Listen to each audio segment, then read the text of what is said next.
ओम साई राम। तो अध्याय नंबर 49 पे हम हैं। तो जो भी कर रहे हैं भक्त इस कथाओं का श्रवण पूरे मन में श्रद्धा और सबूरी के साथ में कीजिए। पाप ताप संताप परेशानियां दुख तकलीफ़ें मानसिक या शारीरिक साईं बाबा के चरणों में रख के तब आप इन कथाओं का श्रवण कीजिए। हर कोई कथा जो आपको अद्भुत सीख दे देगी जीवन में, किस प्रकार से जीवन को जो है जिया जाता है और किस प्रकार से जीवन का रण लड़ा जाता है। बोलो सच्चिदानंद सद्गुरु साईनाथ महाराज की जय। तो अब एक और भक्त की कथा पे हम आते हैं जिनका नाम है सोमदेव स्वामी। अब एक दूसरे संचालु व्यक्ति की कथा सुनिए जो बाबा की परीक्षा करने आया था। काका साहेब दीक्षित के भ्राता श्री भाई जी नागपुर में रहते थे। जब वे सन 1906 में हिमालय गए थे तब उनका गंगोत्री घाटी के नीचे हरिद्वार के समीप उत्तरकाशी में एक सोमदेव स्वामी से परिचय हो गया। दोनों ने एक दूसरे के पते लिख लिए। 5 वर्ष पश्चात सोमदेव स्वामी नागपुर में आए और भाई जी के यहाँ ठहरे। वहाँ श्री साईं बाबा की कीर्ति सुनकर उन्हें बड़ी प्रसन्नता हुई तथा शिरडी जाकर बाबा के दर्शन करने की तीव्र उत्कंठा हुई। मनमाड़ और कोपरगांव निकल जाने पर वे एक तांगे में बैठकर शिरडी को चल पड़े। शिरडी के समीप पहुंचने पर उन्होंने दूर से ही द्वारका माई पर 2 ध्वज लहराते देखे। सामान्यतः देखने में आता है कि भिन्न भिन्न संतों का बर्ताव, रहन सहन और बाह्य सामग्रियां प्रायः भिन्न प्रकार की ही रहा करती हैं, परंतु केवल इनसे ही संतों की योग्यता का आंकलन कर लेना बड़ी भूल है। तो इस प्रकार से सिर्फ दूसरे से बाह्यिक दृष्टि से ही अगर आप देखेंगे और संत का आप ये समझ लेंगे किस प्रकार का संत है तो वो गलत है। जब तक कि आप संत को जान ना ले तब तक उस पर कोई कटाक्ष करने की आपकी बिल्कुल भी हिम्मत नहीं होनी चाहिए, वैसे भी नहीं होनी चाहिए, क्योंकि संत तो बहुत अपने जीवन के लक्ष्य को पा चुके होते हैं। तो चलिए आगे। सोमदेव स्वामी कुछ भिन्न प्रकृति के थे। उन्होंने जैसे ही ध्वजों को लहराते देखा तो वे सोचने लगे कि बाबा संत होकर इन ध्वजों में इतनी दिलचस्पी क्यों रखते हैं?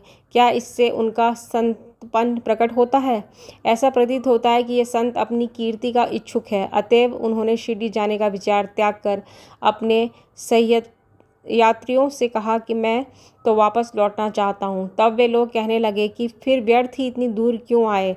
अभी केवल ध्वजों को देखकर तुम इतने उद्विग्न हो उठे हो, तो जब शिरडी में रथ, पालकी, घोड़ा और अन्य सामग्रियां देखोगे तब तुम्हारी क्या दशा होगी? स्वामी को अब और भी अधिक घबराहट होने लगी और उसने कहा कि मैंने अनेक साधु संतों के दर्शन किए हैं, परंतु ये संत कोई निराला ही है जो इस प्रकार ऐश्वर्य की वस्तुएं संग्रह कर रहा है। ऐसे साधु के दर्शन न करना ही उत्तम है। ऐसा कहकर वे वापस लौटने लगे। तीर्थयात्रियों ने प्रतिरोध करते हुए उन्हें आगे बढ़ने की सलाह दी और समझाया कि तुम यह संकुचित मनोवृत्ति छोड़ दो। द्वारका माई में जो संत हैं वह इन ध्वजाओं और अन्य सामग्रियों या अपनी कीर्ति का स्वप्न में भी सोच विचार नहीं करते। ये सब तो उनके भक्तगण प्रेम और भक्ति के कारण ही उनको भेंट किया करते हैं। अंत में वे शिरडी जाकर बाबा के दर्शन करने को तैयार हो गए। द्वारका माई के मंडप में पहुंचकर तो वो द्रवित हो गए। उनकी आंखों से अश्रुधारा बहने लगी और कंठ रुंध गया। अब उनके सब दूषित विचार हवा हो गए और उन्हें अपने गुरु के शब्दों की स्मृति हो आई कि मन जहाँ अति प्रसन्न और आकर्षित हो जाए उसी स्थान को ही अपना विश्राम धाम समझना।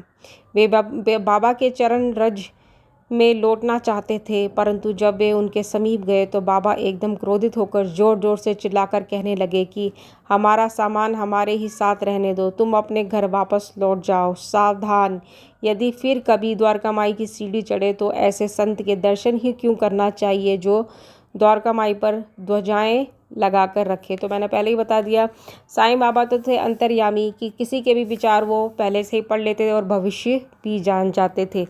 तो क्या ये संतपन के लक्षण है? एक क्षण भी यहाँ न रुको। तो बाबा पहले ही जानते थे कि ये इस आदमी के दिमाग में ऐसे कुविचार उठे हैं, तो उन्होंने उसको बता दिया कि उनको पहले से ही पता है। अब उसे अनुभव हो गया कि बाबा ने अपने हृदय की बात जान ली और वे कितने सर्वज्ञ हैं। उसे अपनी प्रवृत्ति पर हंसी आने लगी तथा उसे पता चल गया कि बाबा कितने निर्विकार और पवित्र हैं।